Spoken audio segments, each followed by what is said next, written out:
Mitch Garver's flying under the radar right now. The way his June is playing out, the way he is playing right now, he is going to give the Mariners front office a real headache when it comes to what they're going to do if Tyler Locklear also continues to hit. Because I'll tell you what, Mitch Garver is no longer at the status of where you think, okay, he's going to be the backup catcher. That should be his role because he hasn't hit enough offensively. No, Mitch Garver right now with Ty France out is the Mariners' singular best hitter. How does an 893 OPS in the month of June sound? How does a 159 WRC plus in the month of June sound? How does a 22% walk rate in the month of June sound? He's turning it around, and we've seen him do it month by month, only to explode in June. And I don't know how much of this has to do with new team, new setting, new ballpark, and getting adjusted, but I hope that's what it is, because if that's the case, he now seems adjusted. Mitch Garver had a 66 WRC plus in April. He had an 88 WRC plus in May. Now here we sit, 159. He seems like he's arrived.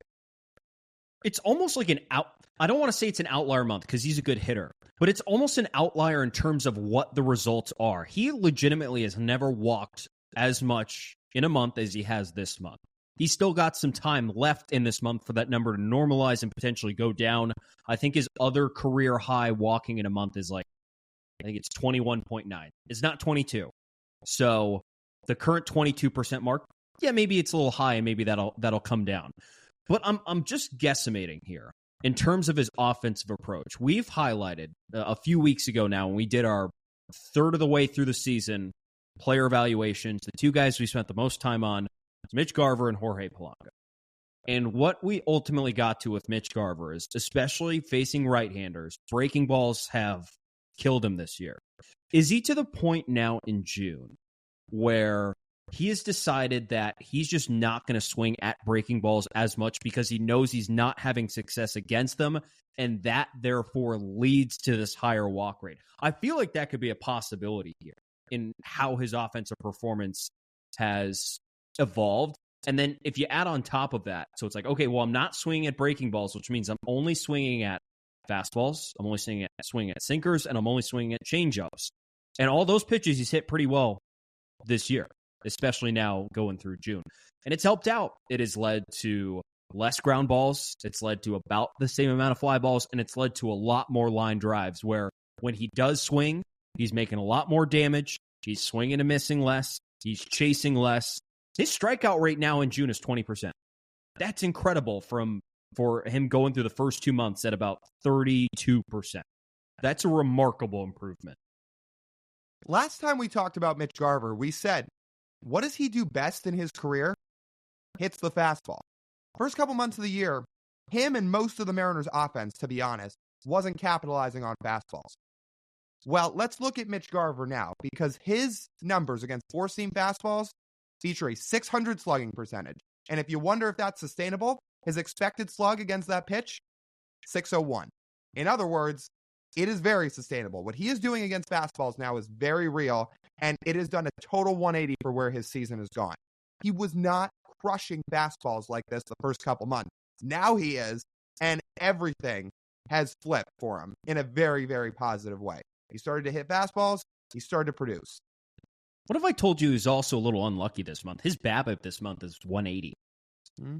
See, it's a little low for that. And based on the type of hitter he is, he could have a lower BABIP because he hits a lot of fly balls. He's trying to hit a lot of fly balls. And fly balls are the worst type of batted ball event for BABIP because it's most likely, Lyle, it's either an out or a home run.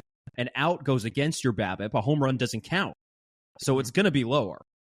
But the fact that he is 15th this month in baseball in isolated power, yet having a sub 200 ISO, leads a little unlucky. He's almost, he should be hitting better than he is ultimately. But stuff like that will normalize if he hits more line drives as well. Here's another thing I want to throw at you before you respond.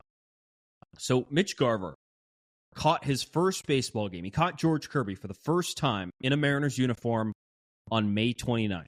Since that point, Hasn't been exactly his June, but it's been a 345 on base percentage, a 455 slug, a 135 WRC plus, a manageable 25% strikeout rate, and a 20% walk rate. Is that the fix?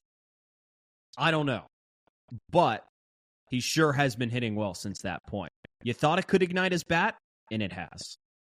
Listen, as long as he stays healthy and they're not running him into the ground behind the plate back there, if getting him on his feet more and having him move around more and also having him be more occupied during games rather than just focusing on his 4 at-bats a night is actually going to help, then great. Stick with it. Because what they're doing right now seems to be working. They have Mitch Garver almost strictly catching George Kirby, right? Maybe every now and then they'll throw him back there a little bit more often, but it seems like that is their plan right now. They have Garver connected with Kirby. I'm not saying it's a total personal catcher thing, but that's the route they've chosen to go for now. And you just outlined it. It's helped them. So if they think they can manage this, and this can still keep Garver healthy, and he's going to be in the lineup, and ultimately still gives his bat all the opportunities that he needs, great. If it ain't broke, don't fix it. Because this Mitch Garver, since he started catching, is the Mitch Garver they signed up for when they signed him to the contract this winter. And this is so important. We talked about who is the most valuable bat behind Julio Rodriguez preseason. You said Polo. I said Garver. Jason Churchill also said Garver. We're now seeing it. That's what's crazy about what the Mariners did through the first 2 months. They were in first place for the majority of that time with so many of the expected anchors in their lineup not doing what they were supposed to be doing.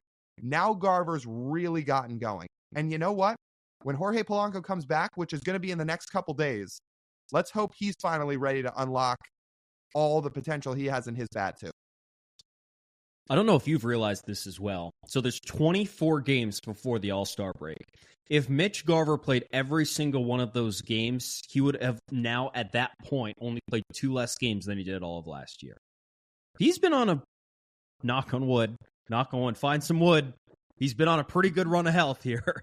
And if he makes it to the All-Star game, say he only plays in 20 of those games, well, then he would be 6 games away from the amount of games he played last year. Again, one of the best offensive years of his career last year in Texas. He played half the season. He just, if he gets here through the first half, this will be one of the most healthy stretches of baseball he's played.